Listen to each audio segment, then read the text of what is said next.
Hi, this is Scott Garibay, and today we're going to talk about Dungeons & Dragons, and we are going to talk specifically about F. Wesley Schneider's new Dragonlance, Shadow of the Dragon Queen. And I want to talk about it as a template for setting production, right?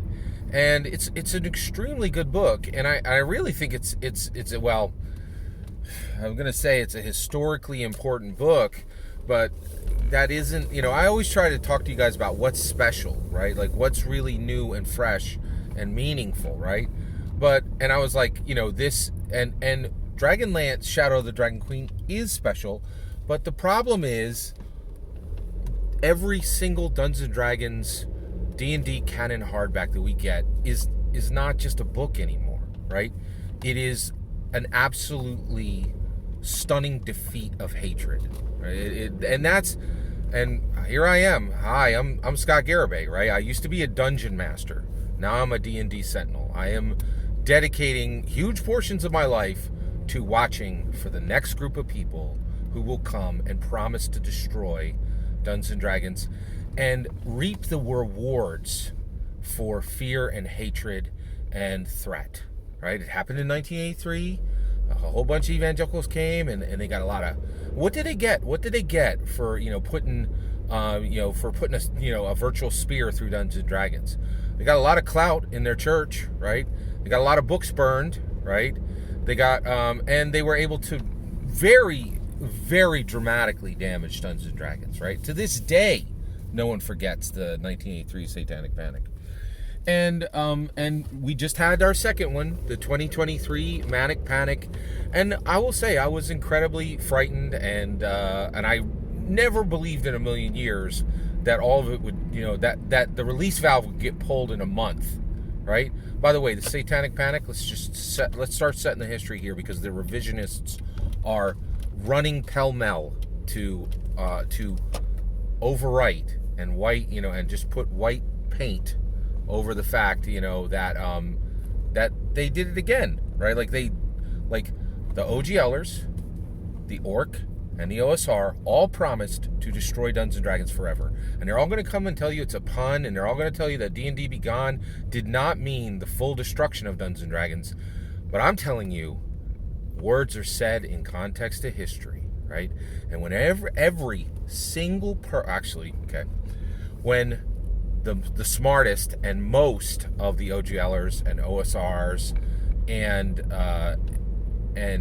Orc used D&D Begone, they knew they were sitting that on a foundation of hatred and threat and fear, right? Because those same words had been used in 1983, and they knew that it would cause a fast capitulation from Wizards of the Coast.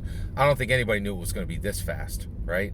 And I really feel like Hasbro, it's acting like a partner in a relationship where there was just savage abuse, right? And the reality is, here's the whole of it. It was literally this simple. It was just Hasbro was like, we'd like to change the OGL, and the OGLers and the OSRs and the Orcs said, we'd like to end you. We'd like to make it so that no one can claim Dungeon Master, no one can buy, own, read, run, write, watch Dungeons & Dragons ever again. That would be super convenient for us, because we have to sell this copy junk, and as long as your original, beaming with all that awesomeness exists, how are we going to do that, right? And so they're like, but what we know we can do is we can leverage the 1983 Satanic Panic, and we can repeat it in the 2023 Manic Panic, and then just like in the 1983 Panic, all the specific churches and all the specific people, that'll all be forgotten, and it will be forgotten that we used that hashtag and threatened the existence of Dungeons & Dragons again, right? And it's sad. So Dragonlance, Shadow of the Dragon Queen is an incredibly important book, but let's not pretend. Every single D&D canon hardback is precious. It's not OGL copy junk, right? No one's ever going to come to destroy OSE, right? But they will always come to destroy Dungeons & Dragons, right?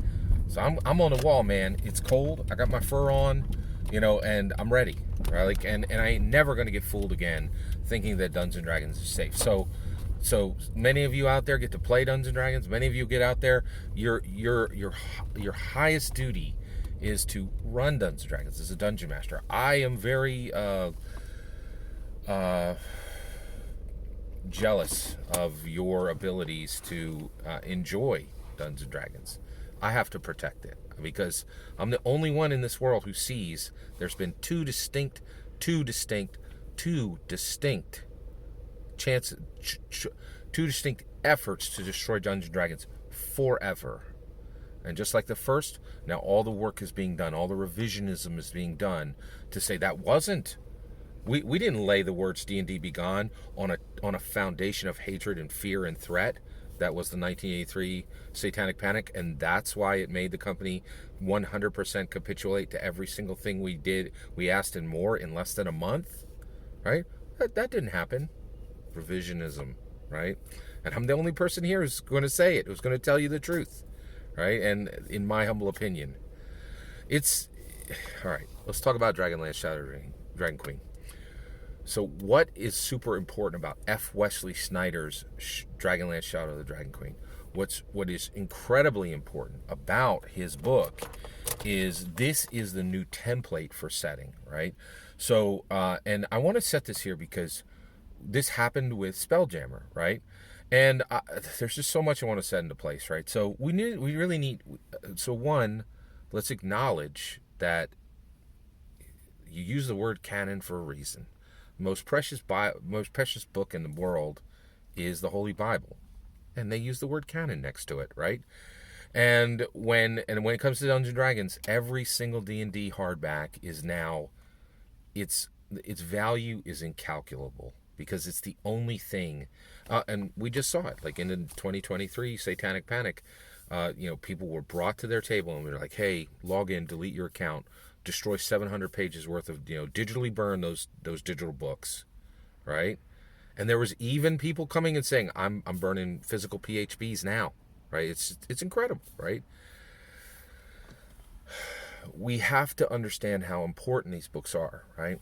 So what is really special about Dragonlance Shadow of the Dragon Queen is it establishes powerfully, right? Oh, and with Spelljammer.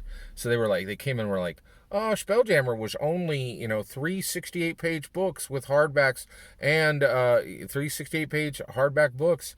And in addition to that, it only had a map and it only had a Dungeon Master screen that was setting specific in it, right? It only had the setting book, the monster manual, and a specific adventure, and a map, and a DM screen, right? And they're like, where's the 100 pages of ship combat? Well, first of all, the idea that ship combat in there is ludicrous. There's literally, it says, this is the ballista, this is the mangonel, here's the ranges, and the OGLs and the OSRs and they just lied flat out. We're like, there's no ship combat. Did you even read the book? It's right there, right? Here's the weapons, here's the distances, here's what happens when these two ships come together. It was astounding. And here's how ships close in on one another. Here's ranges. Here's how, changing of distance between the astral sea and the spaces, the astral space. There was all there, right? And they just flat out lied, right? And they're like, oh, need another 100 pages of ship combat rules, right?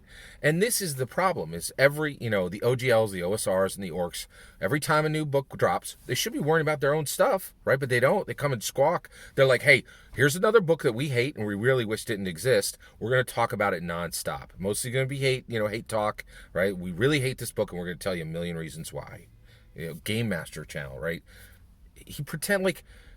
He absolutely detests Dungeons and Dragons and talks about it nonstop and covers every single book, right? It's outrageous. It just so frustrating. All right, so, and I have to say, I really, I'm still spinning down. I really want to just talk about Dragonlance straight, but I'm sorry I'm failing to do that because I'm just frustrated. I'm frustrated. All these people, Professor Dungeon Master, now back to Dungeon Master, right? He's Professor Dungeon Master, then Professor DM. I can't be connected to Dungeons & Dragons. Now I'm back to Professor DM. And I'm frustrated. I'm frustrated at being, here for Dungeons & Dragons through the hard times, and then people ducking in and ducking out, right? Like, and like, oh, I really hate D&D while all the furor is up and while all the flames are up. Oh, but now everything's calm. I'm back. I'm waiting for Ginny D's next video, and everything's forgotten and everything's forgiven, right? It's a dysfunctional relationship. And it galls me. It just absolutely galls me, right? Just how people use Dungeons and Dragons and flit around and smile and pretend and like like ignore my fangs, ignore the second the fact that that something I don't like happens, I will absolutely burn your books to the ground, right? Like, it is so galling. Like, people who were literally shouting D&D be gone 2 weeks ago, a week ago, just a week ago, are gonna sidle up and go, oh, let me talk to you about keys from the Golden Vault. And let's not pretend that a month ago I was saying that I didn't want the game to exist. So I'm sorry. Like, I really want to, just focus and talk about Dragonlance, but I'm struggling. I'm just absolutely struggling. And I am also struggling from being alone. I'm so frustrated that you could put a mountain of evidence in front of people and nobody sees anything, right? And, and I should understand this because in some ways it's much bigger than Dungeons & Dragons, right? Vladimir Putin is flat out murdering Ukrainians, just sending missiles right into civilian, and the whole world's like, oh, what's happening there? I don't know. Well, should we put boots on the ground? Nah, they're fine. It's fine. Like, oh my God. It's frustrating. It is frustrating, okay? Let me finish this out. Thanks for your patience, okay?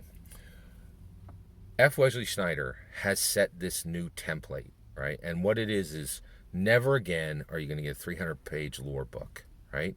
And that means the OGLs and the OSRs and the orcs are always going to complain. They're like, where's that crufty crap from the 80s where there was no adventure, right? But what he did was he took Dragonlance and said, here's the entire setting, every single thing you need, right? But the journey through experiencing the setting is not just a bunch of lore with no mechanics, right? I'm going to show you the world in specific non-player characters. I'm going to show you the world in Vogler and Kalamon. I'm going to show it to you in Boiler Drax. I'm going to show it to you in the Dragonoids. I'm going to show it to you in this quaint little fishing village, and get this, and this is the point of this video, and thank you for your patience for letting me get there. It worked. I saw it at PAX Unplugged, right? So PAX Unplugged, so I was running my own Dungeons and Dragons, right? But I would pass people who were going in for this just straight bog standard Dungeons and Dragons adventure. You sign up. And I heard multiple people saying, I want to play Dragonlance Shadow of the Dragon Queen. I want to play as a player. They didn't have enough dungeon masters. Every single slot filled in seconds when it opened, right? To play F. Wesley Schneider's new setting. It's not an adventure. It's a setting. And the new rule is you introduce a setting with an adventure book. And the reason why is if they had made this a 300-page lore book, which is what the OGLers, the OSR, and the Orc are going to beg for, right? Then it would just be for the Dungeon Master and it wouldn't be anything to do with it. But since it was completely functional and practical, it actually served a need, and the demand for it was so high it couldn't even be filled at PAX Unplugged. And I think that'll be the case at every convention this year, right? And so F. Wesley Schneider says the new model for setting book is adventure book, right? And this means that Explorer's Guide to Wildemount was a mistake, right? Like, there should have been, and this explains why Strixhaven was presented the way it was, right? You don't present a setting book as a setting book. You present a setting book as an adventure book because it means that all the lore is literally gears clicking. You can do something with it. You can build something with it. You can use it immediately, and then you can engage players immediately. And that's the new standard of quality in a Dungeons & Dragons hardback. That's why Radiant Citadel sucked so bad. It is completely useless to players. There are no new species, no new magic items, no new spells, no new subclasses, right? Like, nothing. There's nothing for them to interact with, right? Whereas Dragonlance Shadow of the Dragon Queen is, do you want to be a Knight of Solamnia? Which of the 3 orders do you want? Do you want to be a Mage of High Sorcery? Which of the robes are you going to be aligned to? Which of the moons are you going to be aligned to? New magic items, new species, new spells, full use by the player. A powerful victory by F. Wesley Schneider, fully defeating, in my humble opinion, everything Hickman and Weiss ever did on Dragonlance, and showing the new model of, hey, here's this old setting. Let's blow off the prejudice. Let's blow off the old stubbornness. Here you go. Used to be D&D then, now it's D&D now, right? Dragonlance is D&D now. Karator and Rokugan, D&D then. Is that book going to get its own F. Wesley Schneider? We don't know yet, right? But this is the new model, and I'm excited for it. Apologies for continuing to get drugged down into this into the 2023 manic panic. I am low in that I cannot believe how blind the world is, right? Like, the real world watches as Ukrainians are murdered every day and does nothing, right? The TTPRG world watches a second panic, 1983 panic, 2023 panic, watches a second time another group use hatred, revisionism, just a passionate promise to destroy Dungeons and Dragons forever. A second time, and everybody's like, whatever, I don't care. And it's hard being on the wall alone. And I stood in a field, and I shouted for a long time, Dungeons and Dragons ain't a game, in my humble opinion. Now I'm on the wall, and I'm looking, right? I see you 1980 American evangelicals. I see you 2023 OGLers, OSR, and orcs. Both you guys. Hateful zealots with no other goal than to destroy Dungeons and Dragons, in my humble opinion. I'm watching for you. I'm watching who's coming next. I'm the only person on the wall. I get it, right? It does make me low, but this is the shape of the world, right? Sentinel ain't easy. All that's my humble opinion. I'm very eager to hear yours. Please consider liking and subscribing. Have a wonderful millennium.